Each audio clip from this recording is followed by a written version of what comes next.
Hi అందరికీ. ఈరోజు మనం తెలంగాణ స్పెషల్ సర్వపిండి చేయబోతున్నాం. దీంట్లోకి ఫస్ట్ మనం బియ్యం పిండి, అందులోకి పచ్చిమిర్చి, ఆనియన్స్, కొత్తిమీర, కరివేపాకు, నువ్వులు,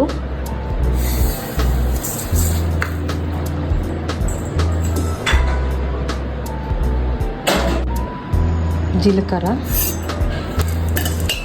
టేస్ట్ తగినంత సాల్ట్, కారం, పచ్చిమిర్చి వేస్తున్నాం కనుక కారం కొంచెం లైట్గా వేసుకోండి. అన్నీ వేసి కలుపుకోవాలి. ఇప్పుడు మనం పిండిలోకి వాటర్ వేస్తూ ముద్దలాగా కలుపుకోవాలి.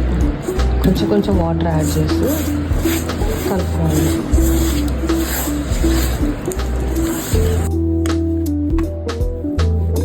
ఒక మందటి బౌల్ తీసుకొని మనం ఆయిల్ వేసుకొని ఈ కలిపిన ముద్ద అనేది చేసుకుంటూ ఈ రకంగా ఓవరాల్ స్ప్రెడ్ చేసుకోవాలి.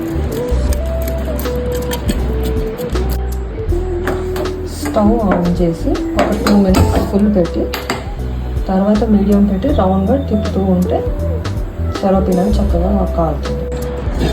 ఈ విధంగా మనం హోల్స్ చేసుకుంటే ఆయిల్ అనేది లోపలికి వెళ్ళి చక్కగా సర్వపిండి అనేది కాలుతుంది.